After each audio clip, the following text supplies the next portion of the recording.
ஆண்டூர் பெருமக்களே, பாரதி பாடுவான், நெஞ்சையென்றும் சிலப்பதிகாரம் என்று ஒரு மணியாரம் படைத்த தமிழ்நாடு என்று தமிழருடைய பண்பாட்டை மணியாரமாக ஒழித்து தமிழர் பெருமையை உலகம் அறியும் வண்ணம் இளங்கோவின் காவியம் இருப்பதால் பாரதி இங்கனம் இருமாப்புக் கொள்ளுகிறான்.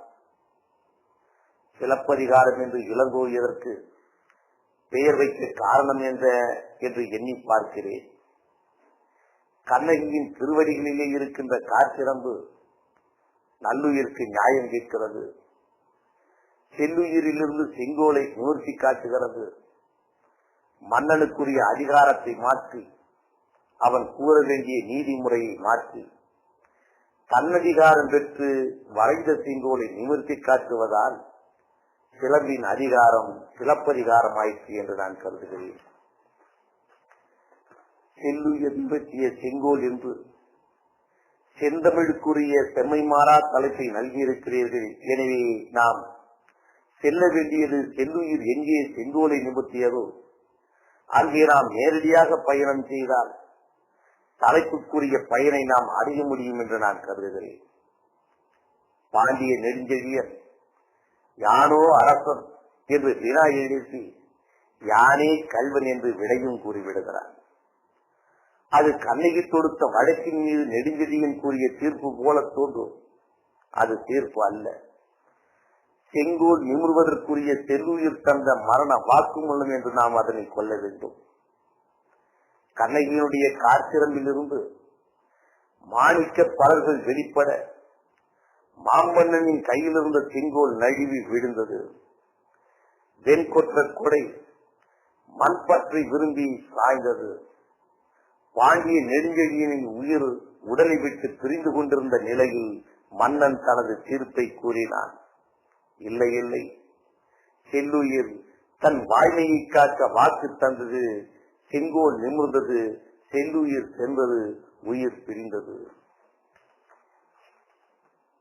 பொன்சை கொல்லன் தன்சை கேட்ட யானோ அரசன் என்று அவன் கூறியதால் யான் அரசன் அல்லன் என்று அவன் சொல்லாமல் சொல்லிவிட்டான் என்று பொருளாகிறது.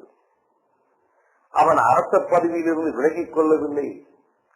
நான் குற்றமற்ற கோவலனை கொன்று விட்டதால் அந்த பதவி தன்னிடமிருந்து விலகி சென்று விட்டது என்று பாண்டியன் சொல்லாமல் சொல்லிவிட்டான். யான் அரசன் அல்லன் என்று அவன் சொல்லிவிட்டான். அவனுடைய தகுதி என்ன?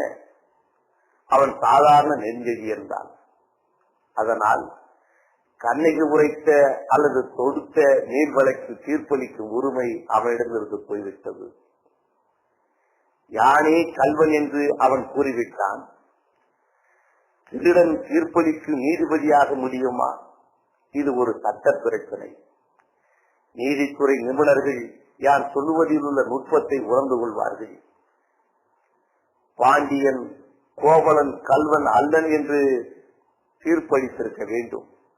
ஆனால் அவன் அதை வெளிப்படையாக சொல்லாமல் யானே கல்வன் என்று சொன்னதின் மூலம் கோவலன் கல்வன் அல்லன் என்று சொல்வது போலாகிவிட்டது. பாண்டியன் சொன்னதை இன்னொரு முறையும் பார்ப்போம். பொன்சை கொல்லன் தன் சொற்கேட்டே யானோ அரசன் யானே கல்வன் மண்பதை காக்கும் தென்புல காவல் என் முதற் பிழைத்தது கெடுகை என் நாய். இது அரசன் அளித்த தீர்ப்பு அல்ல, செரியன் அளித்த மரண வாக்குமூலம். அவ்வளவுதான். அரச பதவியால் துறக்கப்பட்டவனுக்கு தீர்ப்பு அளிக்க உரிமையில்லாததால் தன் வாக்குமூலத்தை உலகம் அறிய அளித்துவிட்டு உயிர் தியாகம் புரிந்து மறைந்து விட்டான். செரியன் நினைத்திருந்தால் பொற்கொள்ளனை கேள்வி பிடித்து கொண்டு வர சொல்லி கோவலன் மீது பொய் வழக்கு தொடுத்ததற்காக அவனுக்கு மரண தண்டனை விதித்திருக்கலாம். அதற்கு மேல் பாண்டியன் தொடர்ந்து உயிர் வாழ்ந்திருக்கலாம். அரியாசனத்தில் நினைத்து நின்று ஆட்சியும் செய்திருக்கலாம். ஆனால் நெடுஞ்செழியன் பொற்கொள்ளன் செய்த குற்றத்தை விடவும் தான் செய்த குற்றமே பெரிது என்று கருதினான். பொற்கொள்ளனை கொண்டு வந்து அவனுக்கு மரண தண்டனை கொடுத்து விடுவதால் கோவலன் திரும்பவும் உயிர் பெற்று எழுந்துவிடப் போவதில்லை. கண்ணகியும் வாழ்வரசியாகி கோவலுடன் கூடி மதுரை நகரிலோ பூம்புகாருக்கு திரும்பிச் சென்றோ வாழ்வு நடத்தப் போவதில்லை. அதனால்தான் உயிர் தியாகம் புரிந்து தனக்கு ஏற்பட்ட பழியை துடைத்துக் கொண்டான் செழியன். கோவலனை கொன்றதால் மறைந்த செங்கோலை தன் உயிர் கொடுத்து நிமிர்த்தி விட்டான். இந்திய பெருநாட்டு இதிகாசங்களில் செழியனின் உயிர் தியாகத்துக்கு இணையான ஒரு நிகழ்ச்சியை நாம் காண முடியவில்லை. தர்மம் வேறு, நியாயம் வேறு. சில நேரங்களிலே இந்த இரண்டும் ஒத்துப்போகுவதும் உண்டு. சில நேரங்களில் இந்த இரண்டுக்கும் இடையே கருத்து மோதல் ஏற்படுவதும் உண்டு. பொய் வழக்கு கொடுத்த பொற்கலனை கண்டுபிடித்து அவனுக்கு மரண தண்டனை கொடுத்து விட்டு நெடுஞ்செழியன் தொடர்ந்து ஆட்சி நடத்தியிருந்தால் அது நியாயமாக இருந்திருக்கலாம். ஆனால் அரசியல் தர்மமாக இருந்திருக்க முடியாது. நியாயத்தை கடைபிடித்து விட்டு அத்துடன் மன திருப்தி அடைவோர் சாமானியர்கள். நியாயத்தை விடவும் தர்மத்திலேயே பெரிதாக மதித்து அதற்காக தியாகம் புரிவோர் சரித்திர நாயகர்கள். எனவே சிலப்பதிகாரத்திலே பாண்டிய நெடுஞ்செழியனுடைய செல்லுயிர் தான் செங்கோலை நிமிர்த்தி காட்டியது என்று கூறி விடைபெறுகிறேன். வணக்கம்.